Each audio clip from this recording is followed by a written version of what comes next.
I'm sure you have all read many articles about that, a lot of important elections throughout the year around the globe. And of course, each and every of these elections is characterized with some concerns also about how the information space is evolving around such elections. How are campaigns unfolding? A lot of campaigning these days happens obviously online. A lot of information we get happens online. Our opinions are shaped for many of us online, and we are still concerned, of course, that in this space there is a lot of manipulation, disinformation, etc.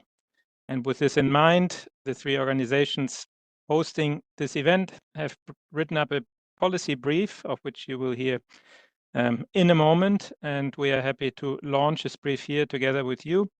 And the three of us are the Forum on Information and Democracy, International IDEA, and Democracy Reporting International. I represent the latter organization.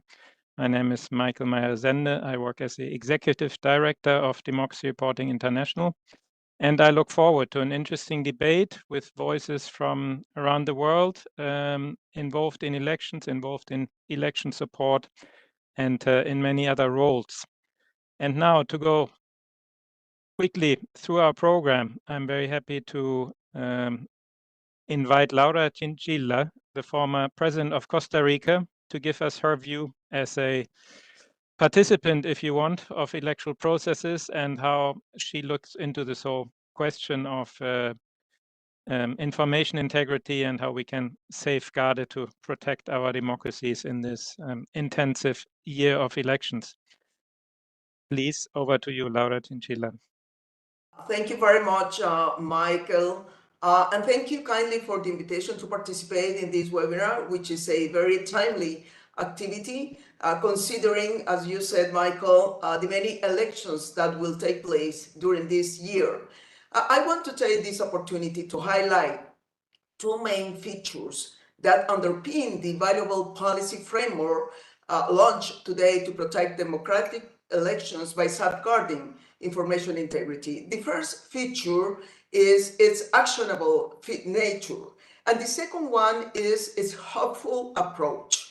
In terms of the first feature, the actionable nature, this policy framework not only provides valuable guidance to platforms and states, but also sends a powerful message encouraging them to avoid inaction. While there are no easy truths when it comes to the benefits and perils that digital technologies entail for democratic elections and institutions, by now we know that disinformation, misinformation, malinformation negatively affect the integrity, freedom, and transparency of electoral processes, and we must do something about it. As a former candidate and president who governed during the era of social media, and as head of some of the most challenging electoral observation missions in the Western Hemisphere, including the United States in 2016 and Brazil in 2018, I can testify of the risk that new digital technologies pose to elections and the numerous regulatory and capacity building gaps that persist even in well-established democracies. For some time, academics, policymakers, international organizations, and civil society grappled with the challenge of safeguarding elections from the perils of technological developments and the widespread use of social platforms by citizens. However, I must recognize, and we must recognize, that significant improvements have been made in the past, I will say, 5 to 6 years. This progress is evident through the implementation of regulations, protocols, and capacity building initiatives, facilitated by national partnerships among state bodies, platforms, and NGOs. These kind of collaborative efforts aim to protect the integrity of elections against weaponized disinformation and hate speech. Additional electoral management bodies have enhanced their expertise in cybersecurity and fact-checking practices. In 2022, during the Brazil's elections, for example, I had the opportunity to inquire with electoral justices about their perspective in comparison to the elections held 4 years before. They unanimously expressed that they were much better prepared this time to address disinformation and hate speech. So the policy framework we are presenting is informed by these experiences and best practices, as well as a series of international initiatives that have collectively established a robust body of recommendations and standards on the subject, which is impossible to ignore.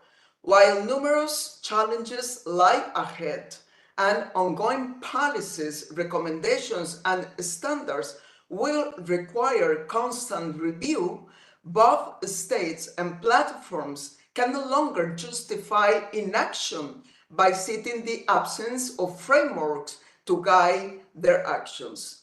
The significance of the work carried out by organizations and initiatives such as International IDEA, the Forum on Information and Democracy, and the Democracy Reporting International lies not only in rejecting the notion that there is nothing to be done to enhance democracy, but also in reshaping its epistemic boundaries to foster inclusivity, adaptability, and trust.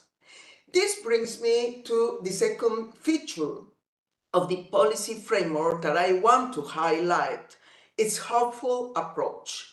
By involving state actors and digital media platforms and placing them at the center of action, these recommendations emphasize the civic responsibility that civil servants and platforms hold in not only protecting but also transforming democracy.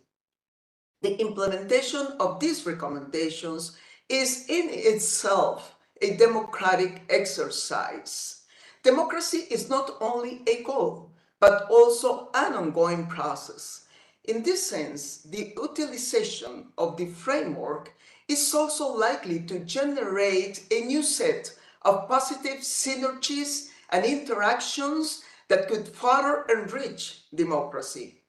In the words of the Spanish philosopher Daniel Innerarity, democracies are the most intelligent political systems, but they also require the development of more collective intelligence if they want to maintain their standards and legitimacy. So to finalize, I strongly believe that our primary mission ahead is cultural and educational, preserving the integrity of electoral systems and democratic processes require implementing measures aimed at reinforcing basic notions of civility, reevaluating democracy and its institutions within society, and promoting values of tolerance, coexistence, and dialogue to counter current tendencies towards polarization. These frameworks, my friends, does that. It educates and it guides. But more importantly, it demonstrates that the task of protecting and perfecting our democratic systems are not mutually exclusive. On the contrary, they go hand in hand. Thank you.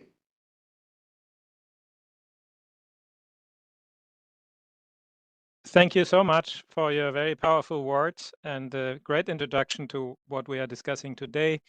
I relate very much to what you say about a hopeful approach. We have to be careful not always to give the impression that everything is bad and getting worse. I agree with you also that in the last years a lot has happened. I would argue that 5 years ago we couldn't have written even such a policy brief because there was just too little knowledge about the issues around, too little evidence to point at, and all these things we have now. And as you also have said, we have regulation around the world and a lot of very active people who are trying to make sense of it and to bring accountability into the space of online information systems.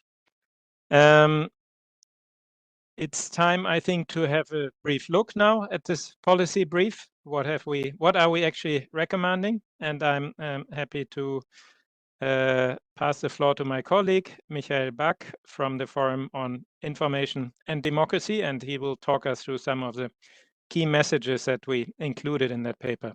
Michael, over to you. Thank you, the other Michael. And it's a real honor to follow former President Chinchilla today as we shift continents to where I'm at here in Asia, in Southeast Asia, in Bangkok. And thank you to everyone who's joined and those who are watching live on International Ideas YouTube channel as we launch this policy brief. A quick background, the Forum on Information and Democracy is the implementing entity of an international non-binding governance process under the Partnership on Information and Democracy, which currently has 52 state signatories. We work on developing independent policy recommendations for states, for platforms, for civil society to ensure that technology works for citizens through advancing information integrity and realizing our right to reliable information. And I'm really grateful for the collaboration with International IDEA and Democracy Reporting International as we worked on this policy brief. We drew from a lot of the work our three organizations have done over the years. From our side, we drew heavily from some policy work where we've brought together leading civic, academic, and technical experts from around the world across a range of sectors to develop policy recommendations around information integrity. And they've come from really diverse sectors, from tech, data science, psychology, law, journalism, media studies, political science, human rights, engineering. It goes on because technology intersects with so many facets of our lives. Our new series of policy briefs aims to present these recommendations to states and platforms in sectorally focused, bite-sized ways to make advocacy and policymaking easier. So this brief presents top 10 recommendations to platforms and another top 10 to states in specific topical areas that are particularly relevant to the two groups of stakeholders. So for platforms, we've identified 4 key areas in which private companies operating platforms can immediately take action to ensure that the billions of citizens going to the polls this year can be assured that they have access to reliable information and that their votes count credibly through the ballot box. The first area is around ensuring trustworthiness and information plurality during elections. These 3 recommendations presented in this section encourage platforms to take tangible, aggressive action to ensure that authoritative information from independent electoral management bodies, sometimes known as election commissions, and we'll hear from Janet Love from South Africa later on, and public interest journalism, that these information from these sources are promoted. An excellent mechanism to ensure this is leveraged is through the Journalism Trust Initiative. This is an effort by Reporters Without Borders that draws on an international standards framework to ensure credibility. So I encourage you to look up JTI.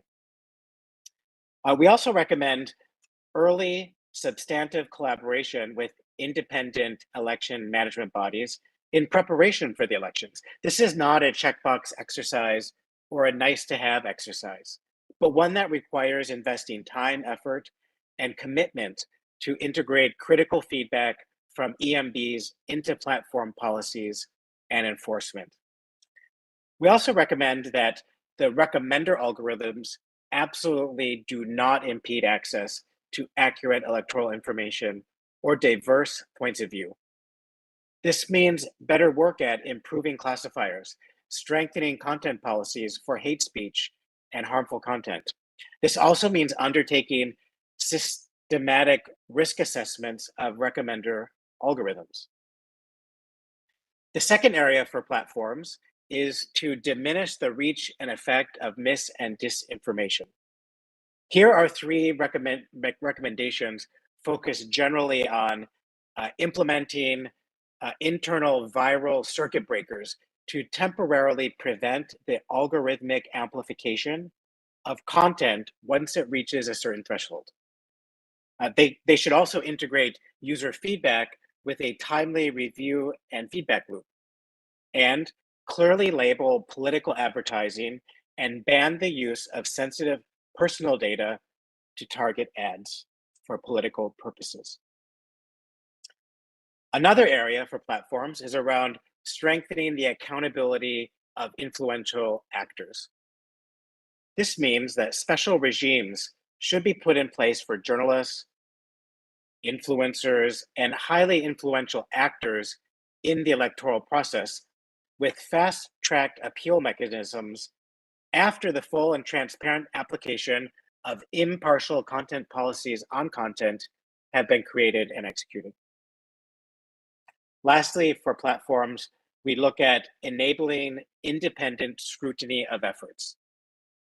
This requires greater levels of transparency from platforms across a range of areas, including policies, regular reporting on recommender operations, and content moderation systems. We also recommend that platforms demonstrate much more transparency around how they moderate requests from governments and, importantly, also from civil society, including the all-important turnaround time. Data must be made available to allow scrutiny by independent researchers and regulators. Trust but verify. So we recommend significant transparent efforts around ad spending on political content, limiting advertising in line with political finance regulations in each country, and ad libraries that are available to everyone to search and see what kinds of political ads electoral contestants are putting forward. So those are the recommendations for platforms. Briefly now, I'll talk about the bucket of recommendations for states. This is in three broad areas. The first is ensuring the reliability and plurality of information. This means first and foremost honoring international and domestic human rights obligations. It also means advancing policies that enhance the plurality and sustainability of journalism, especially local journalism and journalism that serves historically marginalized groups. This also means fairly compensating journalism for content shared through platforms. And states should provide for public service media that are fully independent. We also recommend to states adopting open standards for content authenticity and provenance.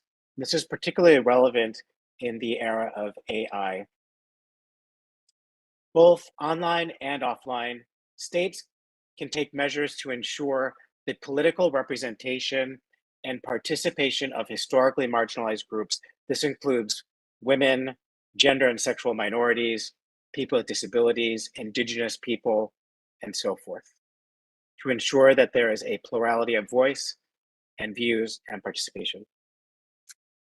The second area for states is around diminishing the reach and effects of dis and misinformation.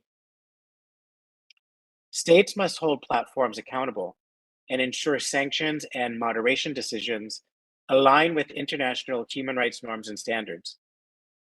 This includes transparency obligations on platforms, again, so we can trust and verify. We also recommend states require platforms to provide easy-to-use appeal mechanisms with expeditious adjudication. Encourage platforms in their obligation to engage and collaborate with independent electoral management bodies, as I discussed a few minutes ago. And lastly, for states, we offer recommendations to enable independent scrutiny of efforts. This includes being open and transparent around content restrictions and personal data requests made by governments. The reasons for these requests should also be made public, together with responses from the platforms, including any agreements made with platforms on content restrictions. And we also encourage greater interagency cooperation within governments and independent administrative authorities mandated to support citizens who use platforms, oversee the platforms, serve as research hubs, and advise on important public policies. So all of these recommendations, which you can read in the policy brief that we're publishing at this moment, all of these recommendations to states and platforms are based on years of work by the Forum and our partners, International IDEA and Democracy Reporting International. I think they represent first-in-class recommendations that can ensure the integrity of our information space, especially at elections, and to help realize our collective right to reliable information.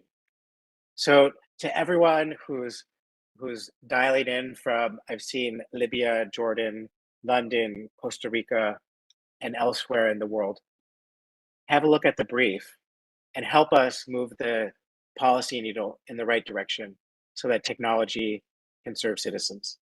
Thank you all for joining, and I very much look forward to the discussion that follows.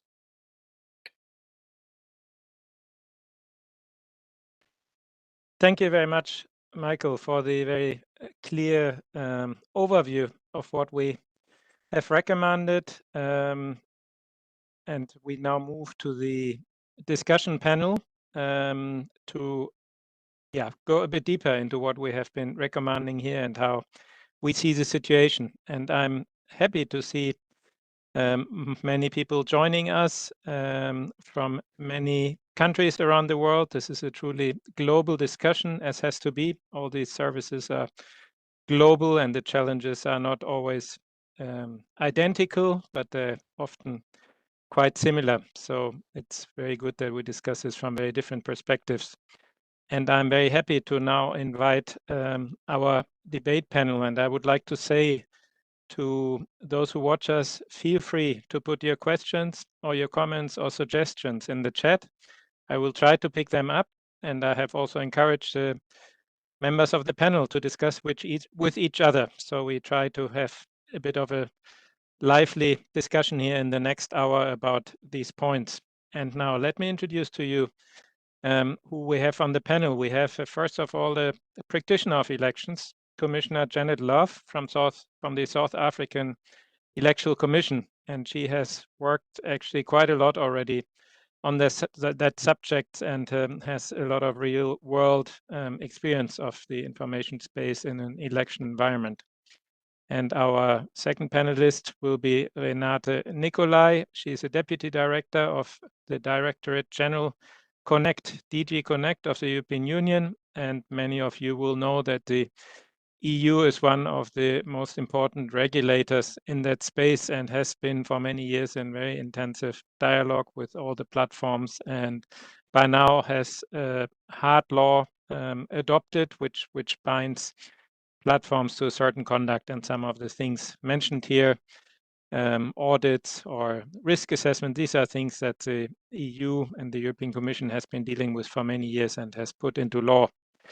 And last but not least, old friend of ours, Professor Marco Aurelio Rüdiger. He is the director of the School of Communication, Media and Information at the Fundação Getúlio Vargas from Brazil. Bem-vindo, Marco. Very nice to see you here as well. And we thought we kick off with you, Marco, if you could give us a little bit of a scene setter. We are discussing the threat to electoral integrity, I would say, maybe for a decade already now. And we would be interested to hear from you. Do you share the sense that was mentioned before also that there is significant improvement? Are there less problems these days? And also, what is your insight as an academic into the impact of things like hate speech or disinformation on electoral behavior? I think that's a question we often ask ourselves. We can see many problems online, but can we say they really impact an election and electoral behavior? So I would like you to comment a little bit on these questions, Professor Rüdiger.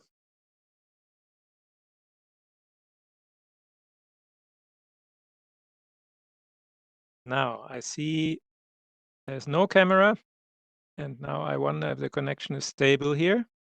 Marco, can you hear us? Yes. Please, you are invited to share your insights on how it did. Could you hear my question, Marco? Can you repeat the question, please? Yeah, so I was interested if you can set the scene a little bit for us and tell us whether you, in your research, have seen that there has been serious improvement over the last years, because we have many more discussions, we have more regulation, platforms have done more things, they have changed their own standards often. So do you see a changed field, or is the fundamental challenge still the same? And can you say something about the impact actually on electoral behavior of social media discourse? I think, Michael, thanks for the question, and thank everyone for the invitation, and good morning for everyone.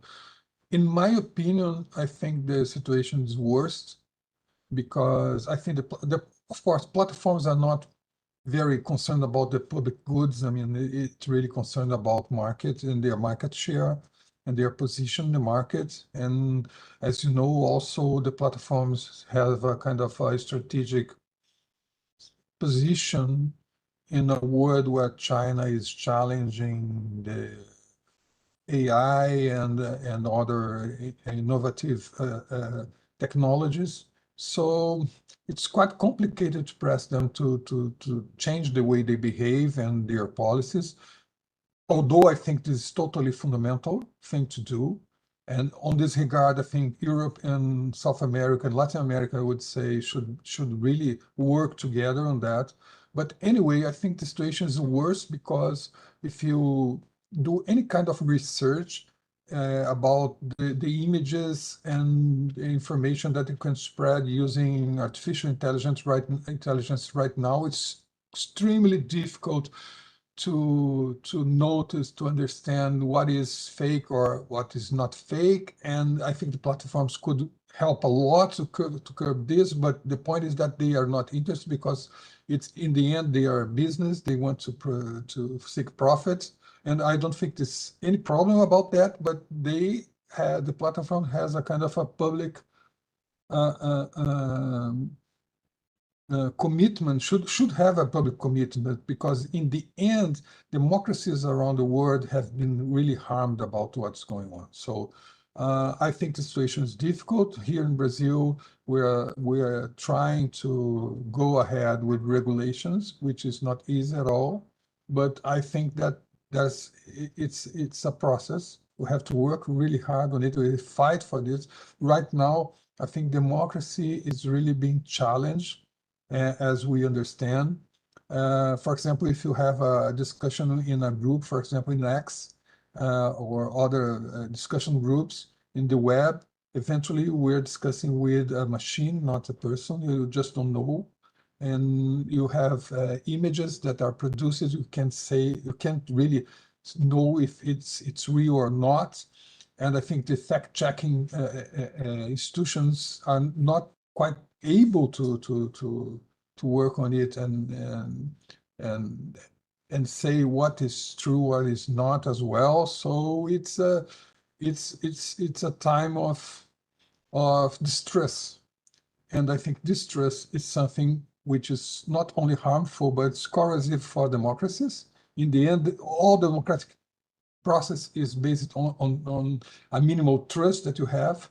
And so I think it's worst, but I'm not pessimistic, although what I'm saying, it's quite pessimistic, can sound quite pessimistic, but I think that we can find new ways to work on it. For example, we can also create machines and artificial intelligence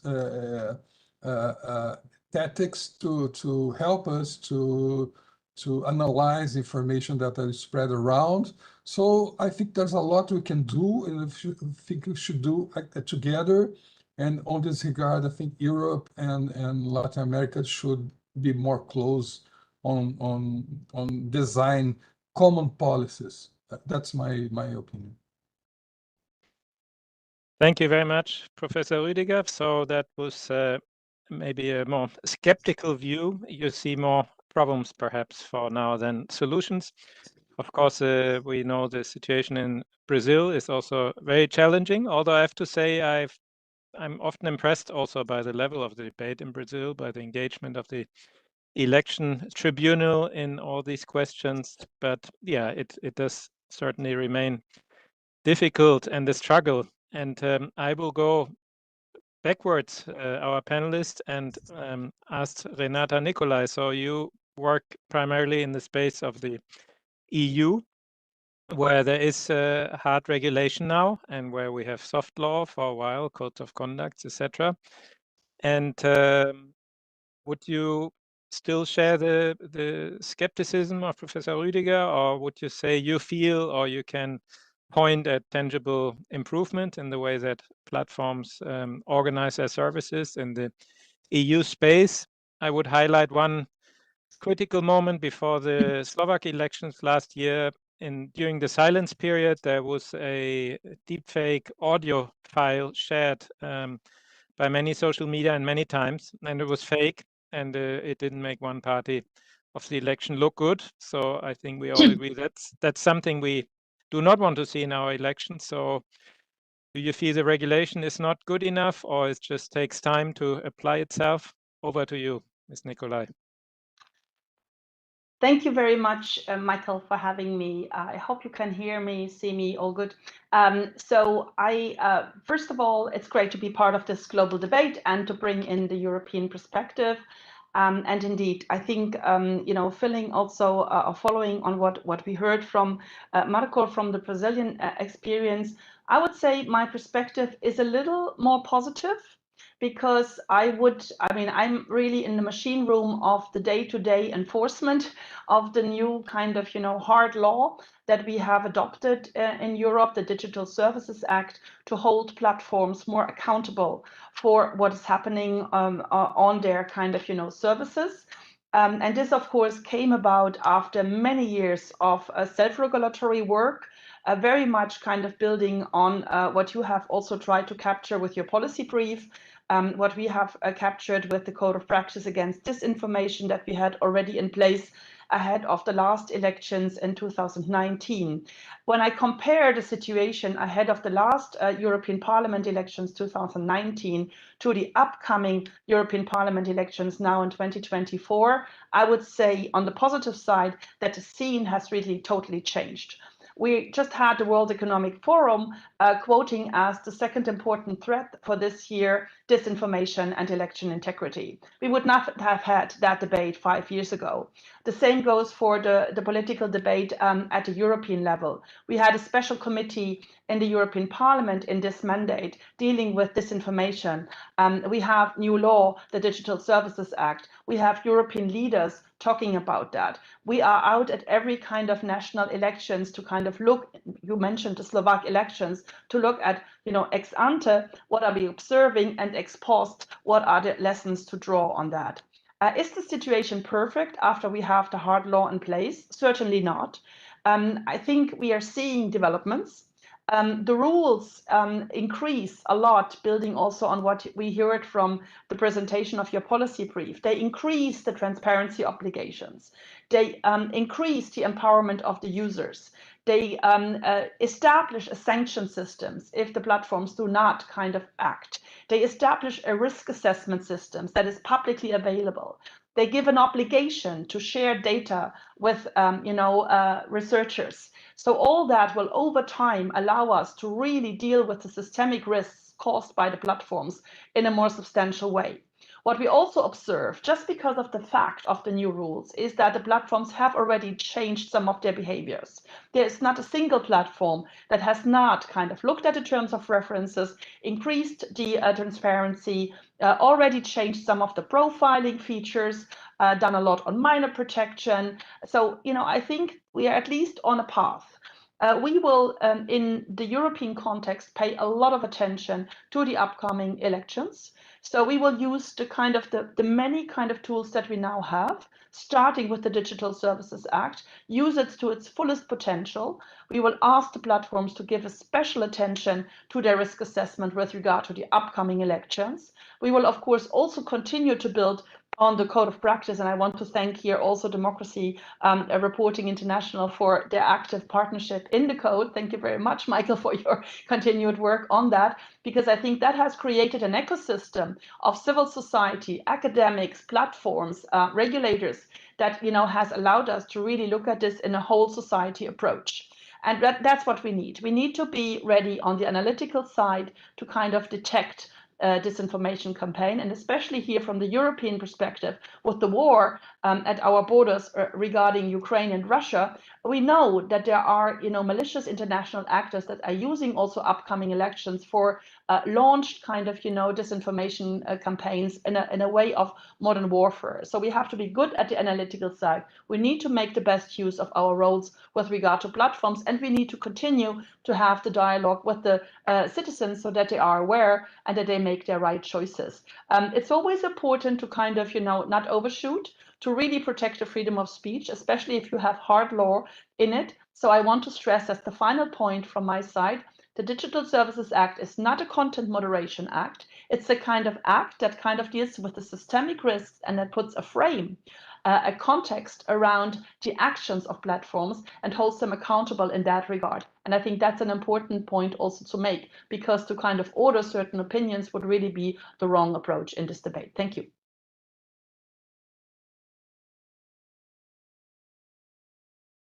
Thank you very much, Renate. I know it's a very rich tableau, the regulation of the EU. I think this was an excellent overview for everybody of the various streams on which you are working, and we are also working, as you mentioned.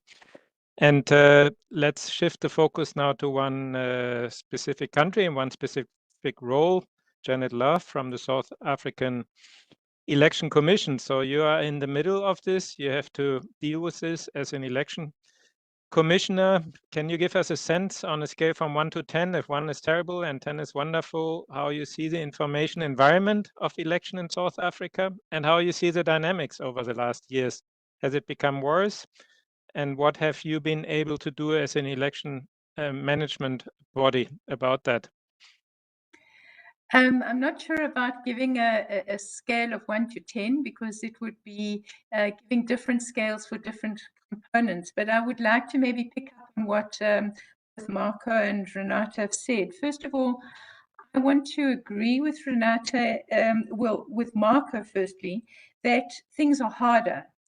I would not be looking at them from quite the same perspective. I think what has made them harder is in particular the fact that we have generative AI, that very few members of the enforcement apparatus, if I can put it that way, not just within our context in this country and within our continent, but I think even as far as the European and the US dimensions, there is an insufficient knowledge base with those who enforce issues to do with the digital platforms, insofar as the pervasive nature of generative AI. I think so. So for me, that is what has made things a hell of a lot more difficult in the growing space. So I do think it has become harder. I think there are some gains, and so I would completely agree with Renate. At the moment, we have a situation where the platforms generally within the continent are understanding that if they are going to perform any actions, there needs to be a recognition of responsibilities in terms of setting up systems before elections and so on. Having said that, I think the difficulty is that the gains that potentially are being made and can be made through the Digital Services Act in the EU are gains that really I would not be so unambiguously positive about, mainly because there is a universality around the digital space. And unfortunately, the European legislation, although it has a responsibility, obviously, to Europe itself, it does not raise any kind of expectation for the engagement with the platforms to be an engagement that holds the platforms responsible to adhere to the highest standards, not only within Europe, but outside Europe. And I think that that's a particularly difficult issue, because there's nothing to stop somebody who is in the heart of, Stockholm or anywhere else in Europe to be manipulating information, which through various VPNs and so on is not going to be traced to where they're coming from, but that can have a very direct impact on elections within this country, within South Africa, or anywhere on the continent. So I think that it is a difficulty. I also believe that the fact of the work that is being done and the policy document in itself reflects a very positive development. If you look at the many standards that have existed from the very good work that has been done under the auspices of UNESCO, for example, there really has been an insufficient focus on election management bodies. Now, I know that that is because there can be huge variation across the globe about what the structure of those EMB, the electoral management bodies, looks like. But I think that there is a really important issue to ensure that platforms are obliged not only to engage with various other state actors, but in particular to engage with the electoral management structure, whatever it happens to be, in the different countries. Because unless we have a proper understanding that develops between that body and the platforms, we are not going to see ourselves having a proper understanding of the heightened periods of threat and danger and risk of an electoral cycle. As all electoral practitioners know, the electoral cycle is ongoing. And so it's important for there to be a common understanding about risk. And an example of how this common understanding really needs to be established between those bodies is that if we look at, for example, the issue of political advertising and political party funding and so on, the reality is that we all know that the paid-for advertising is not the only way in which platforms are used for party messaging. And there needs to be some kind of collaborative effort and understanding at what is possible in a manner that does not negate or undermine the very important issue about freedom of speech and so on, freedom of information. But I think while I think this policy will be absolutely critical in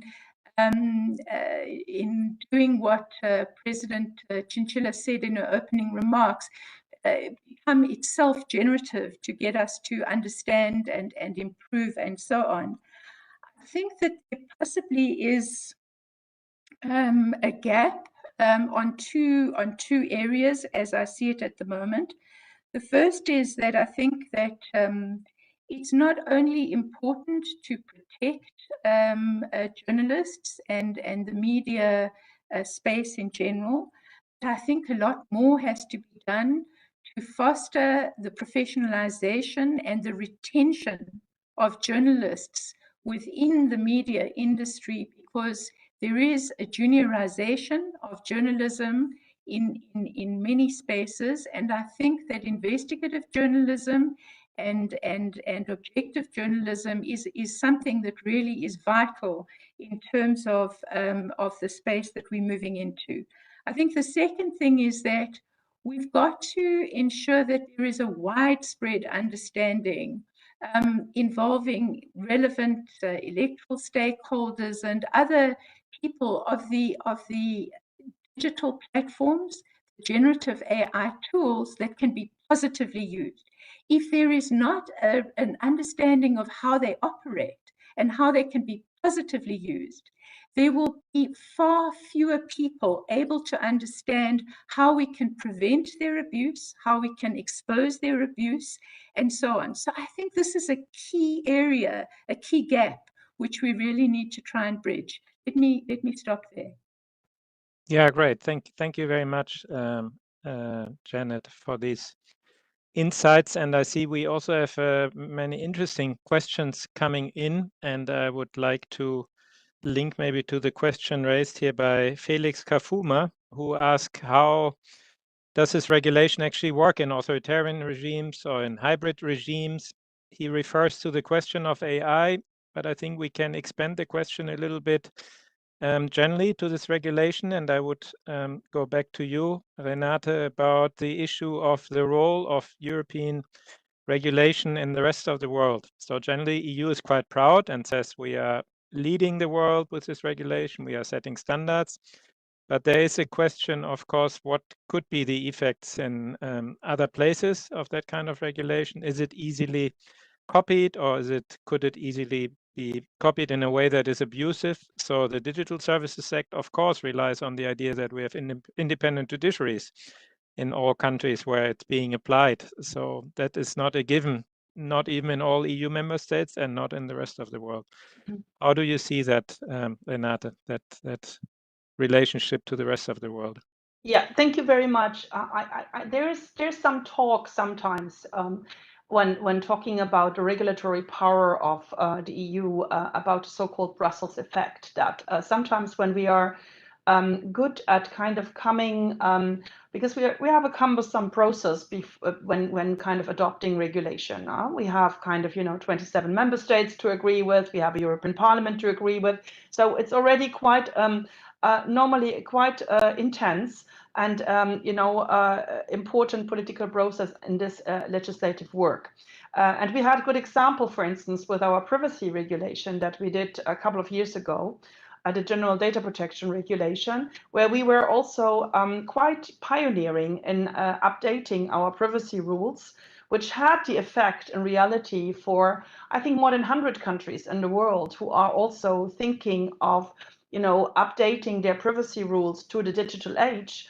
When they were looking around for inspiration, a lot of them actually looked at the European kind of context. So there has been a lot of kind of engagement with third country partners, for instance, in that field. What I'm observing in the context of our platform rules, in particular the Digital Services Act, is a similar kind of element. We cannot do extraterritorial rules. That should never be the case. We can only regulate for our space, and that's the European Union. But, for instance, with a country like Brazil, we are in very close kind of, discussion, for instance, on, aligning our regulatory kind of approach. Also with many partners in Asia, we are having discussions about a convergence on our digital transition and the approach we are taking. The matter of fact is that indeed, I would argue in the world we are seeing systemic rivalry at the moment. When you look at the digital transition and how it's being used, autocracies kind of use it rather, to supervise populations. And to order, a certain opinion, whereas liberal democracies kind of, use it, of course, to ensure, an open space for debate, but addressing, with regard to freedom of speech, of course, the harm and the illegality of content that it might arise. So what we can offer from the European perspective is indeed to be a partner. We are also, of course, we were very much engaged in the UNESCO work that has been mentioned by Janet, on their convention. We are also involved in the UN work that is also working a little bit on kind of, harmful content moderation and what could be done to bring accountability into the platforms. And the broader you go, of course, the more complex it becomes to kind of, agree on this. But that doesn't mean that we should shy away from the effort. So we try to kind of showcase that these rules have an impact in the European Union. I think that's our primary task, to showcase that we are not good at coming up with ideas for the digital transition, but that we can actually adopt these kind of rules. That's what we have proven with the Digital Services Act, but that these rules have an impact. And the test case when it comes to, protecting electoral integrity will be the European Parliament election later this year. I really hope that we will be able, and we are working on ideas to maybe also develop, it's not yet fully decided, but we are considering kind of using the toolbox that we have in the Digital Services Act, which offers, for instance, also guidelines, that we come up with specific guidelines, based on the Digital Services Act, to really showcase and guide platforms even more to kind of, make sure they demonetize, they kind of debunk, they kind of give everything that is also in your policy brief, make sure there's transparency on who is behind an ad, that, we have possibilities to kind of, get authoritative sources up, that there is kind of good cooperation with qualified journalism, and all these kind of things. So we are definitely clear about our role as kind of not only pioneer in setting rules, but also showcasing that these rules matter. Yeah, thank you very much. On this, I heard an interesting point made by a platform who said, well, the EU regulation is now so stringent that we invest a lot of our resources for election integrity in EU elections, even though often there are small countries and we don't actually have big concerns, but we have big regulation there, and that diverts our attention. To which I said that I think they should give equal attention to each elections everywhere. So I don't think it's a good way to say, because we do it in the EU, we can do it elsewhere. Then probably more resources need to be dedicated to the task. But there is, I think, a little bit the suspicion around the world that EU regulation puts a lot of, or makes the EU very dominant in this debate, when maybe in other countries there are lots of challenges and different contexts. I want to weave in a question from Alice Colombi. She's very involved in the election observation and bringing the monitoring of social media and the online space into the work of election observers. So this is something we are also very interested in. It's a little bit as it has been with election management bodies, that at the first stages, this whole electoral ecosystem wasn't very involved in these debates that took place in different circles. And over the last years, I think we have managed to bring them closer and to integrate the concern for the online debate into traditional election observation. And I will have a question to Janet also on this, but before that, question to Marco. All this has to do, of course, with the ability to have data access. We cannot monitor anything if the platforms don't give us this access to data. And I would like you, because your institute is quite involved in that question, also to tell us how that is going according to you. Do you think the data access at least is quite satisfactory at the moment? And what would be your top recommendations for improvement there? I'm becoming very afraid, because in the end, I guess I'm sounds very pessimistic comparing to the others here, and I really don't think so. I think we can really do a lot of improvements. So I'm cautiously optimistic, I would say. And my point is that anyway, I mean, getting data is becoming harder. You know, for example, X policies, the former Twitter, just changed the rules. So it's harder to get data from Twitter, for example, and from other platforms. It's becoming harder as well. So it's quite complicated on this grounds, and eventually this should be under the rule of law as well. So they should provide the data. They cannot eventually not updated data, but data for research with a time lag of 3 months, for example, should be mandatory eventually. And so researchers and institutions can search the data and try to understand what's going on, and the level of the kind of efficiency of the policies that platforms are performing, trying to curb any kind of disinformation. That would be very helpful, in my opinion. And so this should be considered for regulatory proposals as well. But I think that we have to also to consider, and that's one point that, in a certain sense, I'd like to point out to my colleagues here and in Europe. And well, I think that we should consider time as a key issue, a key factor on this process. So if you consider the harm that the spread of the disinformation can make in the end, and how much time do you have to use to understand what's going on during a democratic and electoral process, for example, it's quite problematic in my opinion.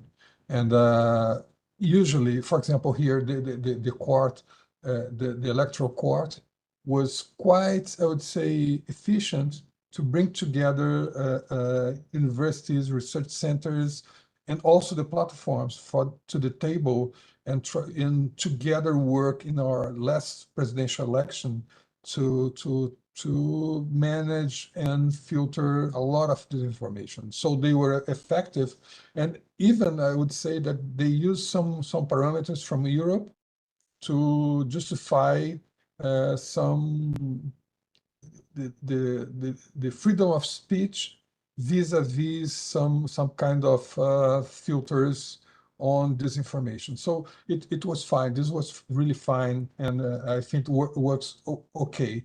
But I already point out in different forums that this capacity that we had in the past, it doesn't exist anymore, because you can create and spread disinformation so sophisticated and in such a short time that the procedures from the government to try to look for it and try to find where it came and punish disinformation, punish the hate speech and so forth, it's the harm is done when the process is just finished. So I think that we have to improve our institutions in a way that can use AI as well to help us to understand this process, to try to avoid huge damage in an electoral process, for example, which it takes, I would say, 2 months in a campaign, or 3 months or 4 months. And we know how the spread of disinformation can harm the democratic process after it's finished. So if we're going to punish someone many months after that, it's very complicated. Eventually someone who uses this information a lot, it's already in power, so it's complicated to challenge this decision from people that elect him. So anyway, I think we have a lot of work to do to protect democracy right now.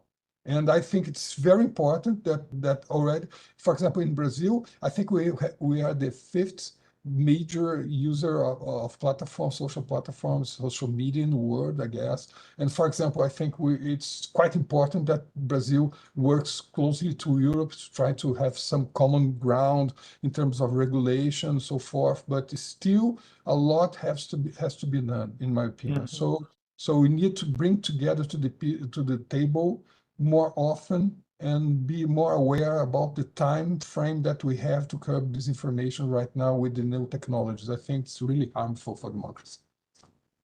Yeah, thank you very much. I think what you said somehow reflects back on what we discussed before about EU regulation also. So if we look at X, and the EU will at some point start a proceeding against X and force them to be more diligent in their moderation, I think the world will be probably benefiting from that beyond Europe. But we can also see, for example, in the question of data access, that maybe in countries outside the EU, data access will be a little bit more bureaucratic than it has been, and platforms can say, well, that's the EU standard, so this can't be wrong. If that's what we do in the EU and they ask for that, then there's no reason to complain. So it is a complex field, this impact. I would go back to you, Janet, on 2 questions. The one raised about the election observers. So the question is always, what evidence do we actually have to say there was a problem online? Is it more than just a guess or a feeling? And so have election observers been useful to you, being it South African groups or regional observers or international observers who looked into that space and brought their evidence to them? And then a related question for me is, as an election commissioner, do you have particular concerns about how election information, so I'm not talking about the political campaign, but just the hardcore election information, when do polling station open, where do you register, etc., how they are spread or maybe manipulated online? What's your experience there? Okay, so first of all, I think with regard to, let me start with the second question, with regard to actual election management processes, I think in this regard, we have established a good cooperation with the platforms. I exclude X because we had established a very good cooperation with Twitter. But on its rebirth into X, I think that the communication is negligible. Maybe I would not even really recognize it as much communication. But we have established with other platforms a good communication so that when there are, pieces of disinformation about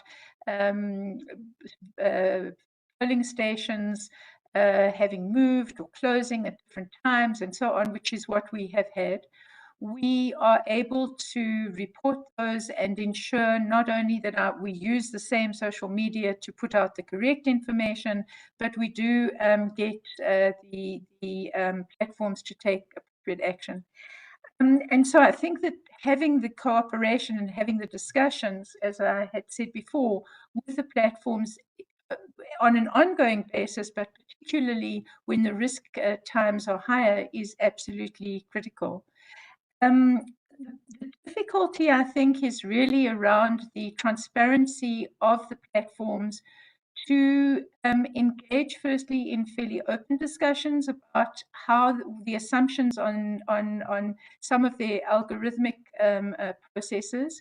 Secondly, we have not been able to obtain good statistical information about actions that they have carried out. It doesn't necessarily have to have been in the form of takedowns. It can be various other forms of engagement. We haven't had a delivery of comprehensive information. Insofar as the observers are concerned, I mean, observers have reported through to the Commission things that they've picked up. We have in South Africa, we have a center that operates in each of the provinces and nationally, which takes in information, including around information from the digital space, and responds immediately to some of those posts online and then engages with the platform. And in that regard, some of the observers have given us information that we hadn't been aware of. But I think what would be really important for observers to include in their remit is the possibility for them to engage directly with the platforms, to find out how the platforms are seeing their responsibilities in terms of the electoral space. Because I think if we are serious about recognizing communication is part of the communication and information space is part of the public good, it means that we then have a need to ensure that critical actors in that space are able to recognize the importance of engaging with people who are trying to enhance the transparency and the reliability of the electoral process. So I think that that would be really, really important.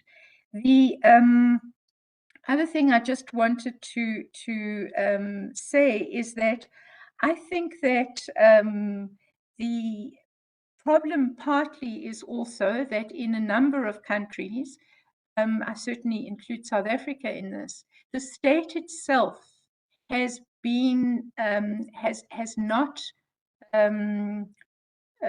passed the necessary legislation to afford it the possibility to act with a kind of level of rigor and determination that the European legislation is giving them, and hopefully we will all be able to learn from that. And I think that that's a big failing. Part of the reason for that, I honestly believe, is because within not just overall the general stakeholders and the electorate and so on, within the state itself, there are pockets of knowledge and excellence in terms of digital space, but not in terms of the overall enforcement capacity, and nor in terms of the judicial capacity, for that matter. So, as we know, elections are very time-bound. So to have something which needs a determination of whether or not it is an encroachment on free speech or it qualifies as hate speech is something that an electoral management body itself can't determine. It needs to be determined by judicial authorities, and they act usually quite expeditiously. But firstly, they don't have all of the legislative tools, but secondly, within that space, they also don't have a lot of the understanding of the mechanisms and the capacities that really would give them, I think, a lot more authority to be able to make pronouncements which are potentially going to limit very important freedom. And so I think that that's something we just have to take account of. Thanks.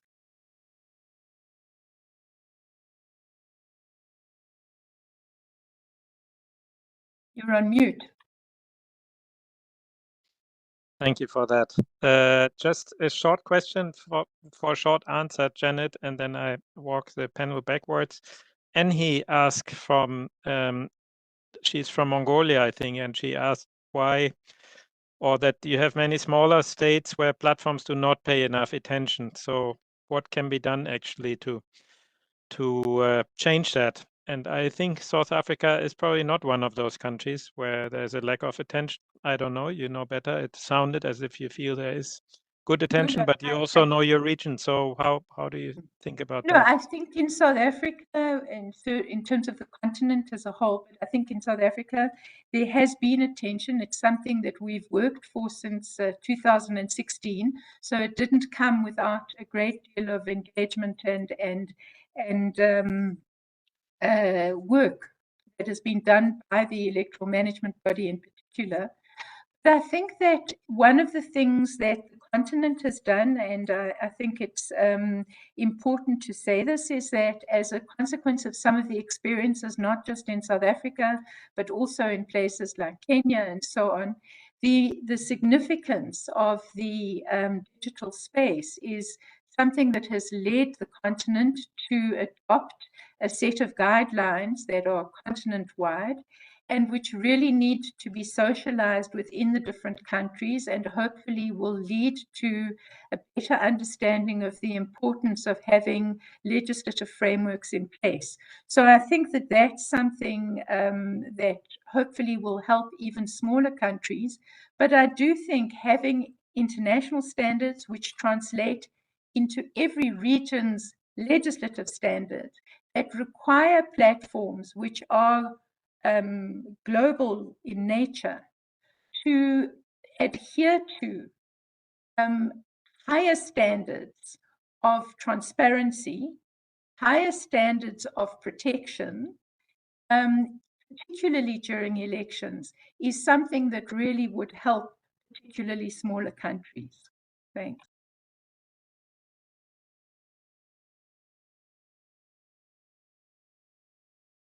Here we are. Here's a button. Thank you very much, Janet, for these insights from South Africa. And I have another question here, which I would pose to Marco.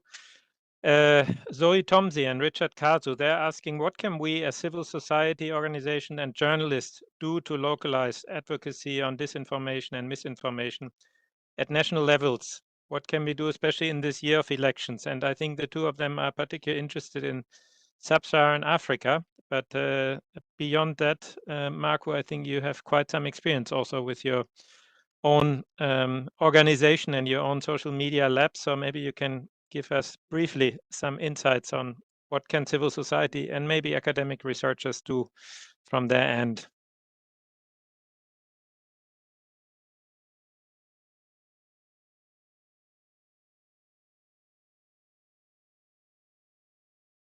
I have the feeling we have lost Marco. I don't see his tile here. Marco, if that's not the case, please show up and we come back to you. In the meantime, maybe I pose a last question to Renate Nicolai, and the question I have is a bit your means of verification. So now we have the Digital Services Act. We will have various elections in Europe, especially, of course, the European Parliament elections.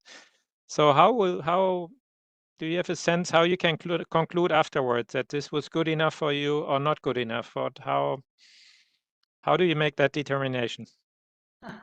That's a tough one. I know. I mean, I think in general terms, when it comes to the enforcement of the rules, you know that we have just started enforcement. You mentioned earlier a potential action against X. I mean, we have started and opened officially an investigation against X. This is mostly linked to illegal content and to their community node system. But there, of course, it's easier to kind of see whether our grievances, our concerns that we have at least started kind of putting on paper, whether they will be addressed. Election integrity is not a black and white exercise. So I think here the measurement we will have to see. What I can tell you is that what we are doing here now is, as I said, we are trying to equip us as much as possible by using the tools in the best way to have the clearest guidance possible. So that's what we are doing with the guidelines. There's also a really important aspect to be well connected. That includes the electoral commissions in all the member states. That includes all the actors in the code of practice that we have. That also includes, we have also reflected on adding some kind of, third-party evidence to gather when we have in the run-up to the elections, for instance, incidents.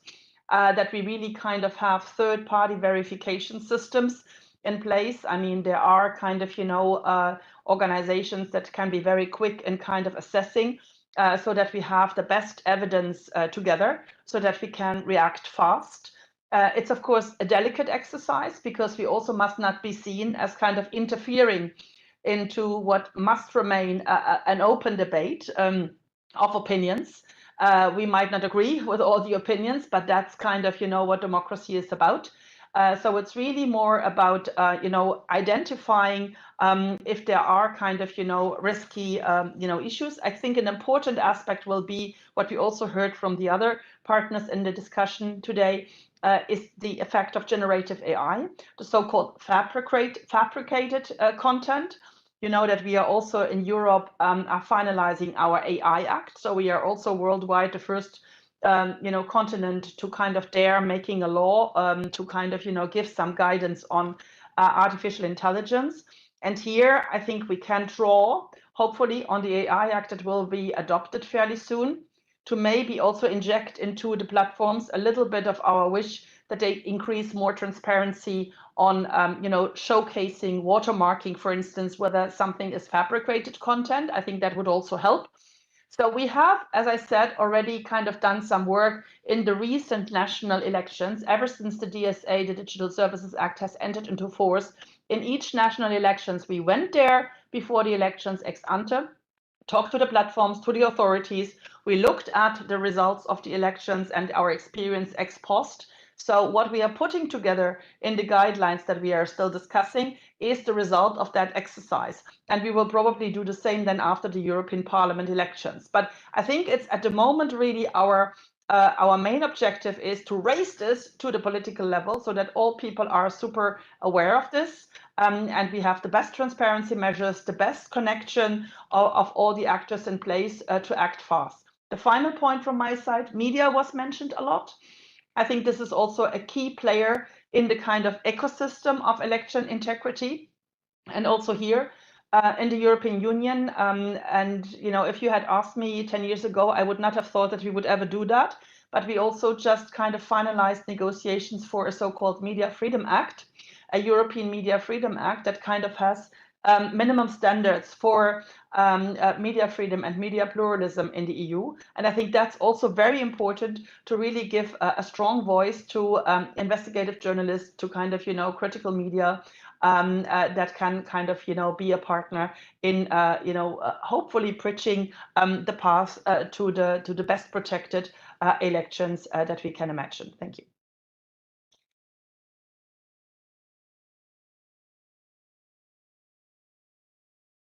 You're on mute.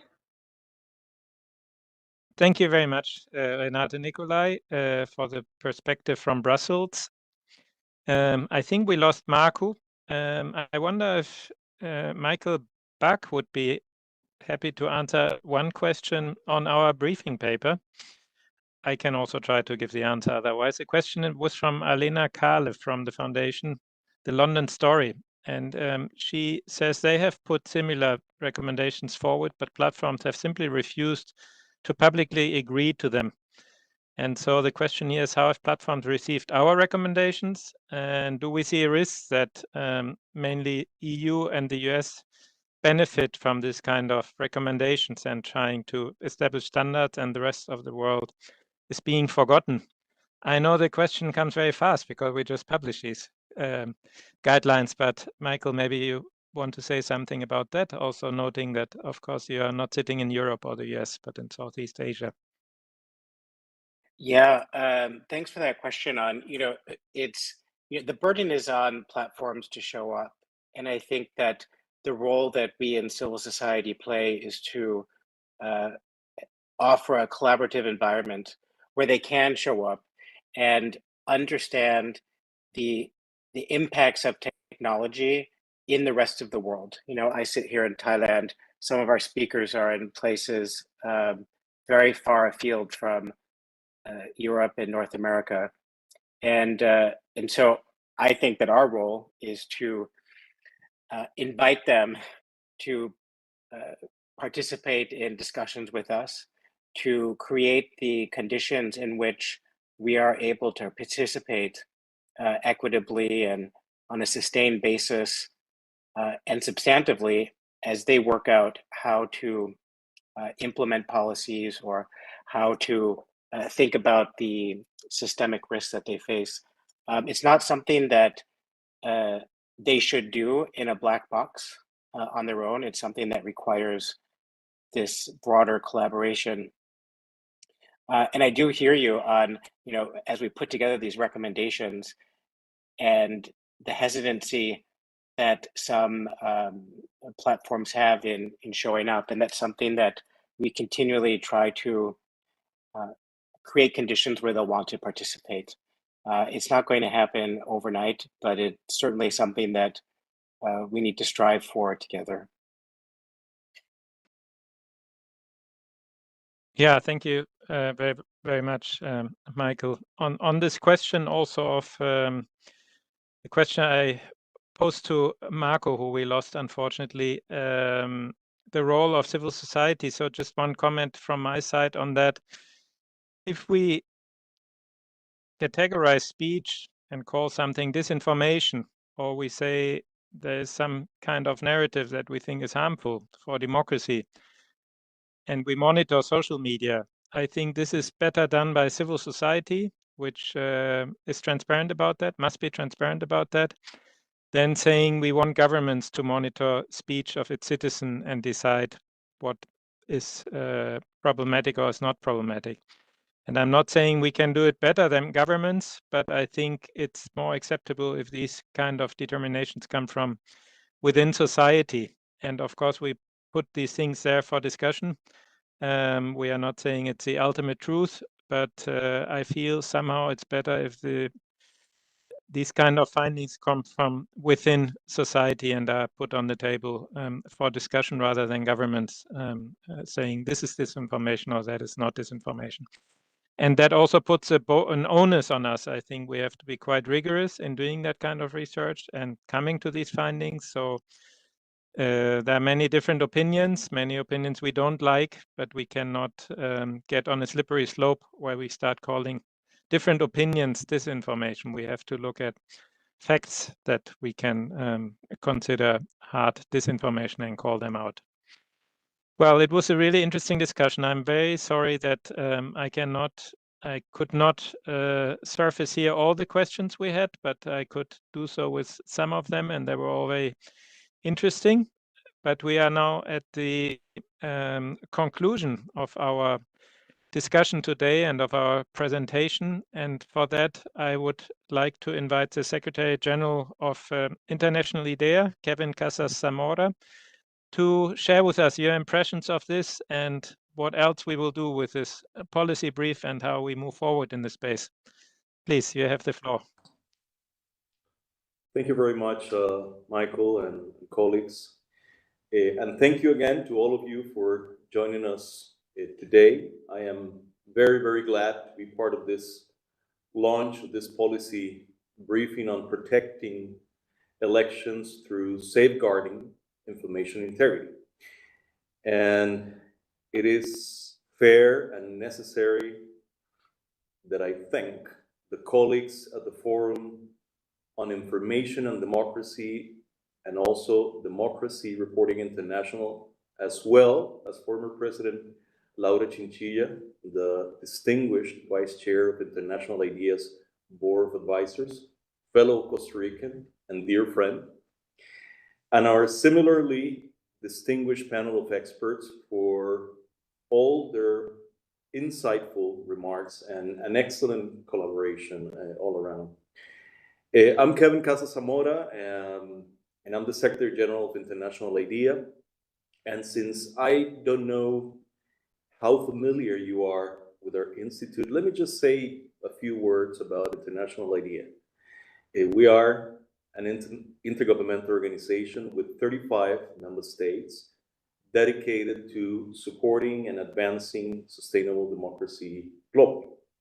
We're based in Stockholm, but we have 20 offices around the world, and all in all, we operate in different modalities in over 60 countries all over the place. And we've been working in the area of electoral processes since we were founded in 1995. And we also nowadays have a new work stream specifically examining the intersection of digitalization and democracy. In 2024, as half the world goes to the polls, as we know, our institute is squarely focused on the need to protect elections as a central part of our mandate to protect democracy. Among our many initiatives in this year of elections, we are convening electoral authorities from around the world to share insights and good practices. We are generating knowledge on cutting-edge issues related to electoral integrity, and we are targeting our policy advocacy efforts in this area. This policy brief being launched today is part of this broader endeavor. And I would like to think that it encapsulates what we at International IDEA aspire to be: scholars, facilitators, advocates, but also partners. In what remains of this closing remarks, I want to do two things very shortly. First, I will share why I think this publication is such a valuable addition to our collective efforts to defend electoral integrity. And second, I will underscore why I believe election integrity is so critical for protecting democracy globally. The brief has already been presented in detail, and a great discussion has been had about many of the key issues at play. So let me just highlight three specific contributions this publication makes to the global conversation on protecting elections in an increasingly complex information environment. First, the brief underscores that the relationship between information integrity and electoral integrity is a whole of society concern. Election management bodies are the ultimate experts in each country's electoral context, and they must be empowered to lead and to act as required in response to information threats to electoral integrity within their jurisdictions. Governments, at the same time, must be attentive to this issue and respond with robust, inclusive, and rights-based legal frameworks and policy measures. We also need positive engagement from the digital private sector, particularly social media platforms, difficult though that is often, including around terms of service and algorithmic safeguards to prevent electoral distortion. And the commitments and actions of these core stakeholders must be informed and ensured through the engagements of civil society groups, researchers with access to data, independent media, and conscious citizens. Second, the brief and today's dialogue exemplifies the need and the value of learning from each other. The distortion of the information environment, especially on social media, and accelerated now through artificial intelligence, is a global phenomenon. There are local nuances, but many shared issues, of course. Learning from each other makes us better. And as the pace of change grows ever faster, we simply cannot afford to each figure this out on our own. Let me give you one example. As an intergovernmental organization with member states from all regions, International IDEA was pleased to co-host a forum to engage a very diverse group of countries in drafting the Global Declaration on Information Integrity that was launched last year under the leadership of Canada and the Netherlands, both member states of IDEA. The final declaration was better because it was informed by different experiences and contexts. And that declaration, in turn, informed this publication, as did other various international instruments, declarations, and guidelines. Third, the brief reflects the need for coordinated action across a variety of domains. Often efforts to protect elections focus on specific aspects, be it effective administration or strong legislation or civic education. Likewise, efforts to support information integrity online may look exclusively at media freedom, machine learning algorithms, or content moderation. But both these missions require a holistic approach. By spanning the breadth of actions needed to meaningfully address this issue, and by identifying the specific actors who should take those actions, this brief breaks down responsibility silos that hamper the concerted effort that is needed. Which is good, because there's no time for inaction. Threats to elections are multiplying and democracy ultimately is at stake. These threats to elections manifest online and offline through disenfranchisement, disinformation, and disillusionment, as attacks from outside and decay from within. What's more, these threats are truly global, affecting newer and long-standing democracies alike. And threats against elections are so serious because they threaten the irreducible core of democracy. As we have seen in democracies as diverse as the United States and Brazil, even unfounded accusations of electoral flaws can foster a perception of illegitimacy that gravely undermines democracy.